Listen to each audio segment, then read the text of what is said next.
Welcome back. All right, so I wanted to take an updated look at a video I did almost 6 months ago now, looking at the 2024-2025 schedule and trying to plan some stuff out. Now, during the regular season, I watch as many games as humanly possible. I can have 6 different games that I'm cycling between on my television. And then if there's more games than that, I can watch a couple of games on the computer as well. But anything beyond about 8 games at the same time becomes a bit of background noise and it's hard for me to follow.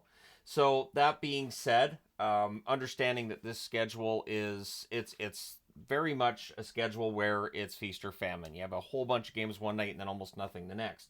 So on nights where there's almost nothing, I'm like, okay, I can take those days off. Now I have to plan this ahead of time because during the season, I will find an excuse not to take some of these days off. I will find an excuse to say, you know what? I know there's only 3 games tonight, but I need to watch this and I need so my wife's already taken a picture of this board, just this portion here. Now in blue, these are Abbotsford Canucks games I can go to, and it's nowhere near the amount that I had hoped. So I'm going to go through the schedule again, see if maybe I can find a couple more games that I can go to. We do have season tickets on nights that I can't go. My wife takes a couple of kids with her, and I know they enjoy going to the games, but it'd be nice for me to be able to go. Wednesday, January 15th is the one date that I came up with when I was just looking through the NHL schedule for days that I could take off from watching hockey and do something with her. And outside of that, I come up with Friday, October 25th, Friday, January 31st, and Wednesday, March the 12th. Tricky part with AHL schedules is it's very Saturday and Sunday heavy. And of course, Saturday and Sunday are usually pretty busy days in the National Hockey League. And when you look at the days that I've written down here, so starting off with Friday, October 18th, so that's a little over a week and a half into the season. Monday, October 21st, which is right before the 16-game night. So there's the possibility that I add Wednesday, October 23rd as well, and just focus on that 16-game night, get that done. I do not intend to try to keep up on absolutely everything on the 16-game night. I'm going to focus on the important things and probably include a lot more opinion. One thing that people have said is, oh, you need less notes and more opinion. The thing is, the way that the the way that the reviews have evolved over the years, it became less opinion and more stat heavy because there were people who would say, well, clearly he didn't actually watch this game because of the way he's talking about it. So this year I'm going to kind of just sort of try to ignore that noise as much as possible. And when I was interviewed by Duckstream, when I was down in Anaheim last month, I said I'm going to do my best to do list videos and make fun videos and stuff I want to talk about, and try not to focus on any negativity around something that might have been said or perceived slight of a team or a player, that kind of thing. So I'm going to do my best with that. But yeah, October 18th and 21st. In November, it's the 4th and 22nd. December, it's the 2nd, the 9th, the 13th, and the 30th. Trying to find time during December because there's usually fun stuff that Yvonne wants to do in that month. We have shows we like to go and see and things we like to go and do. And so there's that. There's a concert on October the 15th. I have tickets. It's a relatively busy night in the NHL. I'm perfectly fine with going to a concert that night because it's The Warning, Hailstorm, and Evanescence. So those are 3 bands that I absolutely have to see live. And the fact that they're back to back to back, I feel very spoiled that I get to see all 3 of them. So no apology from me for taking that night off to go out and see that concert. That's going to be fantastic. But yeah, so December 2nd, 9th, 13th, and 30th. In January, it's the 15th, which again matches up with a game for the Abbotsford Canucks. The 17th as well. The 16th is a very busy day. In February, it's the 3rd, and I've got the 9th up there. The thing is, that's the day before the 11-day break. And so I'm debating about if we're going to take the kids on a vacation, which is the only time we can do that, is when there's that break with hockey.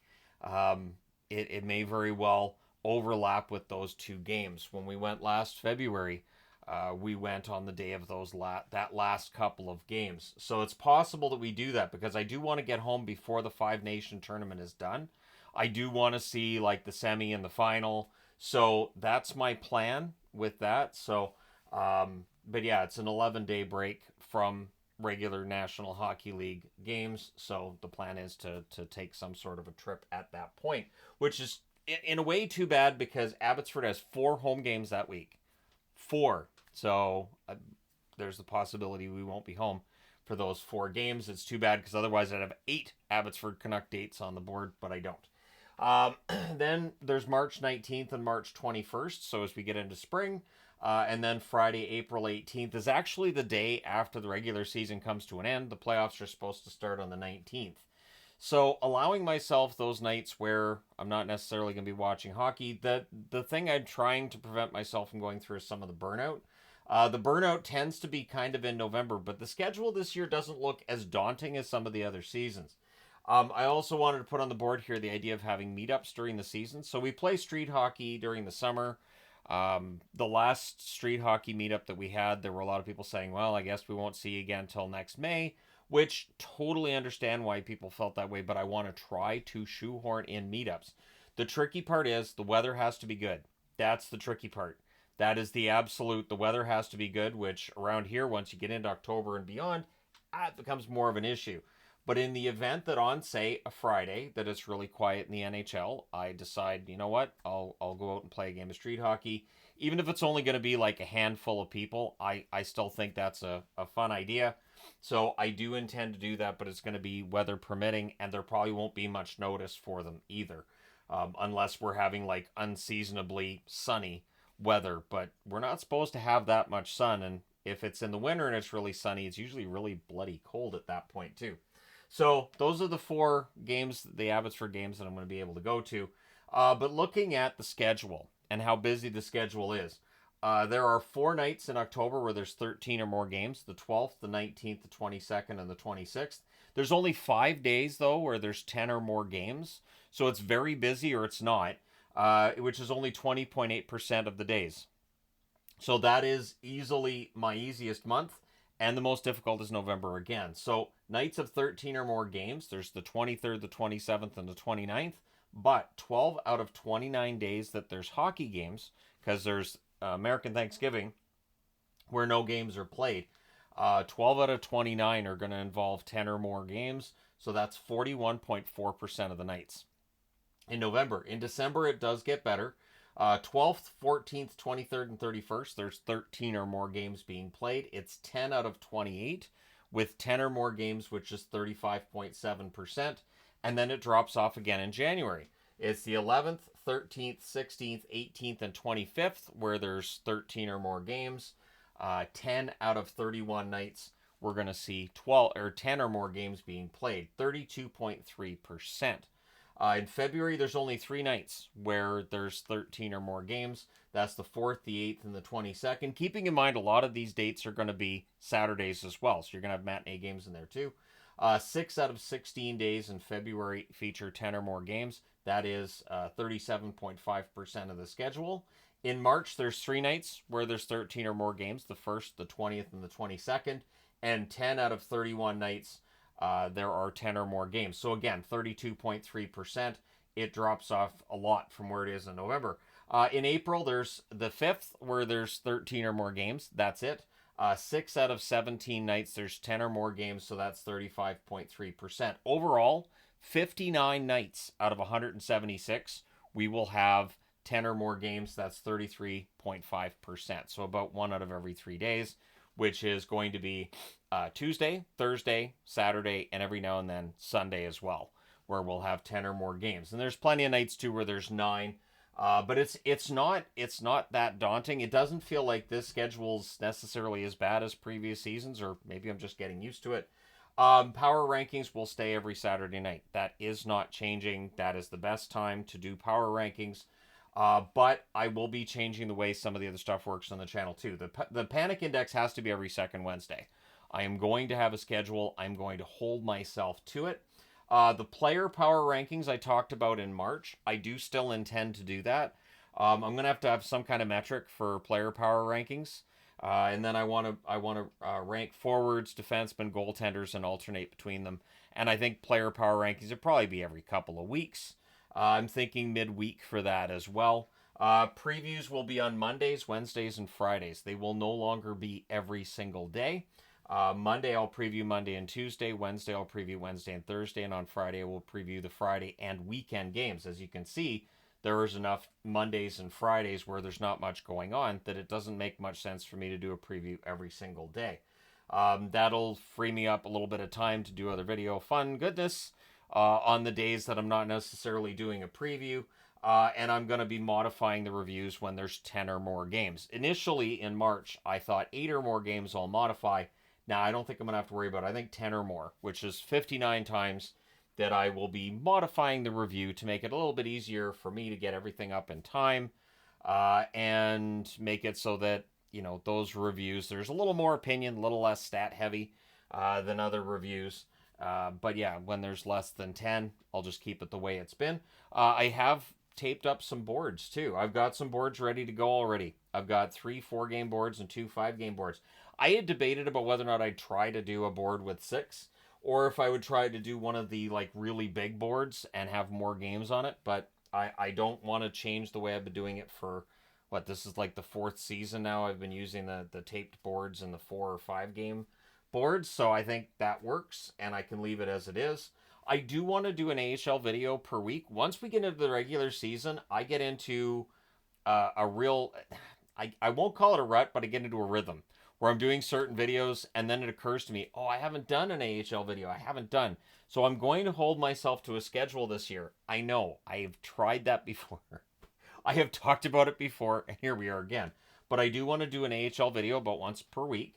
PWHL videos once the season gets started. The view counts have been high enough when I've talked about PWHL that you've got it. The PWHL, I will be doing videos on it.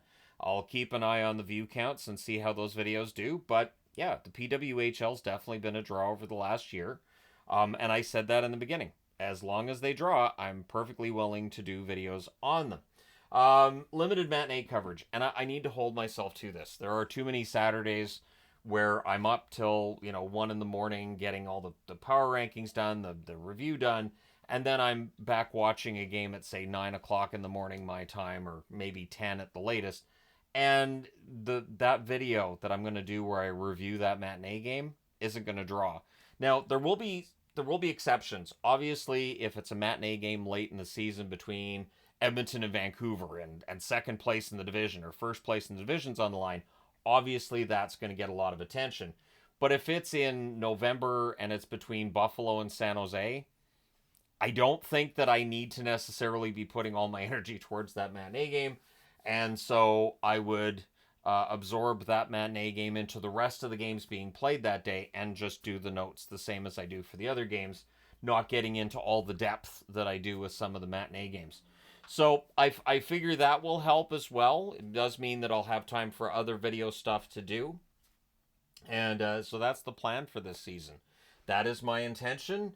And again, I intend to hold myself to this. Now, of course, there's the no mercy rule. If it's a 4-goal difference, 5-goal difference or more is no mercy. So if it's a 6-1 lead, if it's a 7-1 lead, that's no mercy. That's that. The 80s magnets, of course, if there's 10 combined goals scored in a game, and the extermination rule. If it is a 5-0 win, 6-0 win, 7-0 win, that's not no mercy. That's an extermination. You didn't allow a goal, and you scored a ton. Kind of bullied the other team, so the Dalek magnets will be used for the exterminations. I have enough Dalek magnets that I'm not worried about running out, and there will be other magnets I'm going to be debuting this year as well. One thing I made sure of when I went to Disney this summer was to get a bunch of magnets that I thought, yep, I can use that. Yep, I can use that too. And yeah, so those will be making their debut on the channel this year too. Some of them already have during the summer, but yeah, I know there are people who are starting to tune in now that it's September that didn't necessarily watch in July and August. So I'm not going to spoil it for them, but yeah, there's definitely going to be some new fun stuff that I intend to do, and to make sure that there's a set schedule during every week. To make it a little bit easier for me and to make it a little easier for the viewer too, in that I won't necessarily be getting the questions of, so what happened to the AHL video this week, or you didn't talk about the PWHL this week. So I need to hold myself to that schedule, and that is my intention once the season rolls around, which of course starts October the 4th. So it's under a month. It's under 4 weeks from now. It's not as far off as it may seem. Once we get into the preseason as well, I do intend to do some reviews for the preseason, where I can and when I can. But I'm not going to stress too much about which preseason games I can't get. As for where I watch, I have my NHL Center Ice package through my cable provider, and then I have Sportsnet Plus as well for the computer, so that I can watch as many games as possible for all you fine people on the internet. So when I stand here and I review the games, I should at least know what was going on in the game. I should be able to tell you, who scored and from whom and all that, unless the goal changes, which at times does happen, of course. But yeah, so that's my intention for this season, and we'll see how everything goes. Just have to keep myself to a schedule, and outside of that, I think everything's in good shape. So thank you guys so much for all your support. The growth on the channel this summer's been fantastic. It was a very good summer. I did turn to my wife a couple weeks ago and say, it feels like we actually had a summer. There have been summers where things are really hectic and it hasn't felt like I've had a break. So I'm kind of like, we're back into the regular season already. But in this case, this year, I don't feel like that at all. In fact, I'm ready to go. I'm ready to watch some games like right now. If they were going to have a scrimmage, I might watch a scrimmage game and take notes on that. So yeah, I'm kind of excited for what is yet to come. And we'll see. So, of course, we have the rookie tournaments this weekend, and then we get into the full-fledged training camp next week, and then next weekend we'll be into the preseason action and all of that. But between now and the start of the regular season, obviously, I'll be taking some time here and there where even if games are on TV, maybe I go out, maybe I do something else, that kind of thing. But that's my intent, and my other intent is to make sure that I'm keeping up the content on the second channel as well. During the regular season, which can be difficult. Does not mean going back to NFL content because of the NHL schedule being where it is. NFL schedule, like I could dive into the NFL until the start of the regular season, but then I kind of feel like that's wrong, because then when the games are getting important, I'm like, well, bye. I got to watch the NHL now, so bye everybody. I'm not going to do that.